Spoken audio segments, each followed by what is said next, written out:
Olá, queridos irmãos e irmãs, mais uma vez nos encontramos para rezar os Salmos e hoje o nosso Salmo será o 77. Então você pode tomar a Bíblia em suas mãos e vamos, antes de lê-lo, rezá-lo, nós vamos pedir a luz do Espírito Santo para nos ajudar a compreender ainda melhor as profundidades que esse Salmo traz para cada um de nós em reflexão. Vinde, Espírito Santo, enchei os corações dos vossos fiéis e acendei neles o fogo do vosso amor. Enviai o vosso Espírito e tudo será criado, e renovareis a face da terra. Oremos, Deus que instruístes os corações dos vossos fiéis, com a luz do Espírito Santo, fazei que apreciemos retamente todas as coisas segundo o mesmo Espírito, e gozemos sempre da sua consolação, por Cristo Senhor nosso. Amém. Divino Espírito Santo, descei sobre nós, iluminai-nos, e permanecei para sempre. Amém. Então assim reza o nosso Salmo. A Deus levanto a minha voz e grito. A Deus ergo a minha voz e Ele me ouve. No dia da angústia eu procuro pelo Senhor. À noite estendo a mão sem descanso e minha alma recusa consolo. Lembro-me de Deus e fico gemendo. Medito e sinto-me desfalecer. Tu me seguras as pálpebras dos olhos, fico agitado e nem posso falar. Penso nos dias de outrora, recordo os anos longínquos. De dia, de noite reflito em meu coração. Fico meditando e me pergunto: o Senhor vai rejeitar-nos para sempre? Nunca mais será favorável a nós? Sua misericórdia já se esgotou? Sua promessa terminou para sempre? Será que Deus se esqueceu da sua bondade? Ou fechou as entranhas com a ira? Eu digo, este é meu mal. A direita do Altíssimo mudou. Lembro-me das proezas do Senhor. Recordo tuas maravilhas de outrora. Medito tuas obras todas e considero tuas façanhas. Ó Senhor, o teu caminho é santo. Que Deus é grande como nosso Deus. Tu és o Deus que opera maravilhas, mostrando às nações a tua força. Com teu braço resgatastes o teu povo, os filhos de Jacó e de José. O mar te viu, ó Deus, o mar te viu e tremeu, e as ondas estremeceram. As nuvens derramaram as suas águas, as nuvens pesadas trovejaram, as tuas flechas zigue-zagueavam. O estrondo do teu trovão rodeava, teus relâmpagos iluminavam o mundo, e a terra se agitou, estremecida. Abriste um caminho entre as águas, sua senda nas águas torrenciais, sem deixar rastros dos teus passos. Guiaste o teu povo como a um rebanho, pela mão de Moisés e de Arão.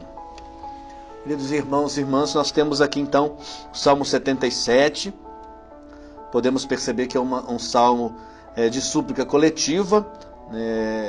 Na verdade, uma pessoa em nome do povo, em nome de um grande grupo, clama a Deus diante de uma catástrofe nacional. Então é um salmo de súplica coletiva, mas que em nome de todos, toma então a palavra. O nosso salmo está organizado em dois momentos, que é o primeiro momento do versículo 2 ao 11 e do 12 ao 21.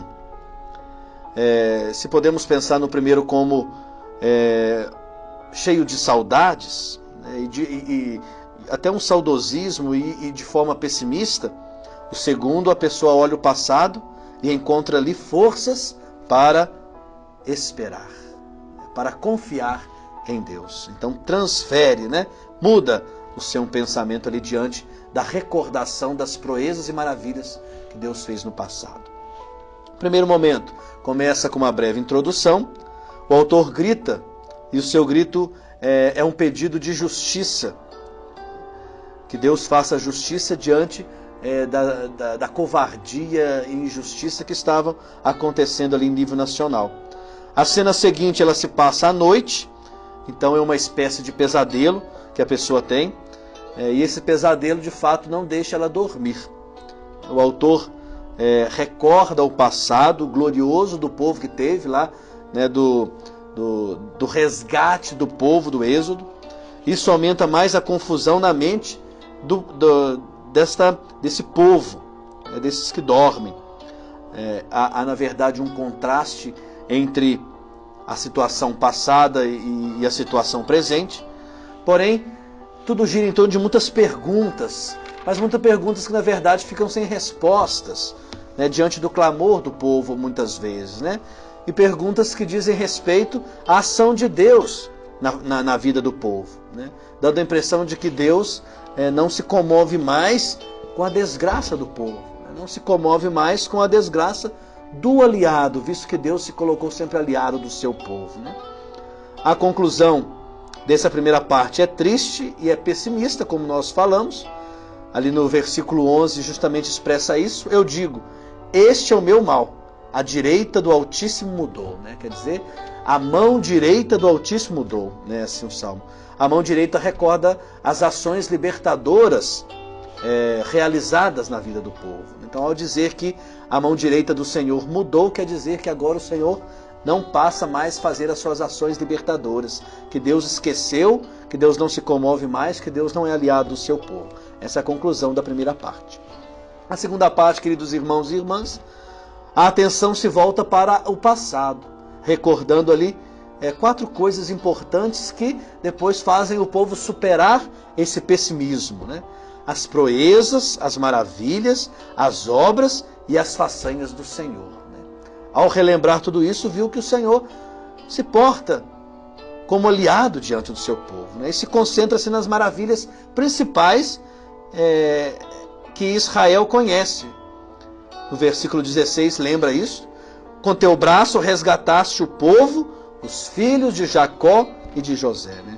O êxodo, na verdade, é a experiência única de um povo libertador, né? De um povo libertado, na verdade. É a experiência única para o ressurgimento da esperança, né? O Senhor libertou com mão poderosa, com braço forte. Então, há esperança. Precisamos acreditar, confiar, né? Como se tivesse dito assim um salmo para nós, é segundo momento, né? E esse segundo momento contempla justamente a ação de Deus na vida do povo, né? Quais foram as ações maravilhosas que Deus operou no passado, né? E essas maravilhas deixam como um caminho aberto à esperança, deixa como um caminho aberto para o povo clamar. E Deus continua ouvindo o seu povo, né? Talvez não seja naquele momento, daquele jeito, naquela hora. Nós já falamos sobre isso, das demoras de Deus, né? Muitas vezes a nossa angústia, a gente não consegue esperar tantas demoras de Deus, né? A gente quer para já, né? Mas Deus sempre tem as suas façanhas, Deus sempre tem as suas graças e maravilhas a operar na vida de cada um. O nosso salmo ele surgiu justamente desse clamor do povo, né? Ele é fruto de um clamor. E na Bíblia o clamor nasce da perda da liberdade, né? Perdeu a liberdade, nasce então agora o clamor, a causa da opressão e da injustiça, né? Diante desse conflito. Alguém clama, o seu clamor atravessa a noite inteira, num pesadelo que parece ser sem fim, mas ele começa a comparar o passado glorioso e aumenta ali então, naquela noite aumenta o tormento ainda mais, psicológico, físico, né? Mas depois ele vai dando espaço para a liberdade, né? O que teria na verdade acontecido para chegar a isso, né? Certamente uma catástrofe nacional, talvez aqui o exílio da Babilônia. O povo de Deus caiu diante do inimigo, e isso é mais cruel ainda quando se atribui a Deus a responsabilidade pela situação. Nota-se o Salmo, nada fala, isso é interessante notar, né? Põe a culpa em Deus, mas ninguém fala do pecado, ninguém fala da responsabilidade do povo diante da situação, ninguém fala da responsabilidade dos líderes políticos diante da situação vivida nacionalmente, né? Sempre a culpa é de Deus, né? Mas o Salmo que pergunta se isso vai durar para sempre, né? Será que nunca mais Deus será favorável ao seu povo, né? Nós podemos sempre colocar a culpa em Deus, né? Não podemos, na verdade, colocar a culpa em Deus de forma alguma, né? Nós devemos bater no peito e saber que a culpa é nossa, de uma nação quando está aí em guerra, né? De um conflito, de um grande grupo que causa injustiça, etc, etc, né? Deus está ali para nos ajudar, mas não podemos colocar a culpa nele, né? E na verdade o rosto de Deus sempre vai continuar o mesmo, né? É a saudosa recordação das maravilhas do Senhor no segundo momento desse salmo, né? Das suas proezas, das suas obras façanhas, abre passagem para a esperança, né? Esperança não decepciona. A esperança é a última que morre, se podemos dizer assim, né? Ele é muito presente, ainda que de forma de saudade, né? Ele abre caminhos para a esperança, abre caminho para novas maravilhas, né? Como aconteceu no Êxodo, como aconteceu firmando aliança com seu povo. Aos poucos suas ações vão sendo conhecidas e o mundo interior, na verdade, de modo que toda a humanidade ele vai reconhecer que de fato existe um só Deus. Né? No versículo 5, né? Há um só Deus e esse é o nosso Deus. Né? Olhando nesse sentido para a vida de Jesus, justamente nos apresenta, né, a realidade. Jesus realizou quantas proezas, maravilhas, né? Obras e façanhas quando por aqui passou, né? Deixando rastros maravilhosos, né? Uma canção do Roberto Carlos diz que flores nos lugares onde pisou, né? Quer dizer, para mostrar que a terra onde Jesus pisou é santa. Deixou ali maravilhas no povo, que há mais de 2000 anos ainda continua a bebermos desta mesma fonte. Ele se coloca como aliado nosso mesmo diante de toda a dificuldade. Ele vem para libertar, vem para dar vida. Ele veio para dar vida, vida em abundância, né? Mostrou-nos um Deus que é pai e mãe, né? Que se comove a partir das entranhas com seus filhos. Né?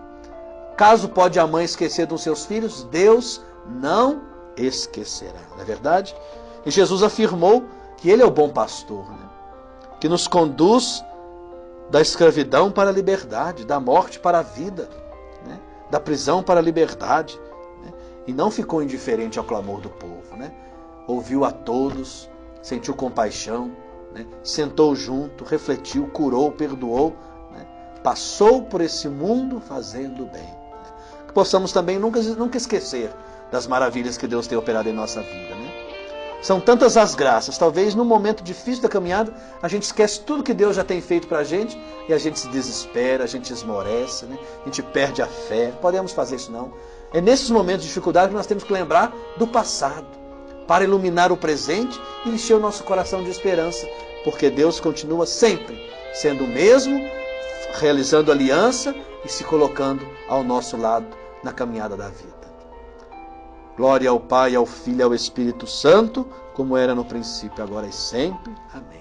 Abençoe-vos o Deus Todo-Poderoso, o Pai, e Filho e Espírito Santo, e permaneça para sempre. Amém. Até a próxima, se Deus quiser.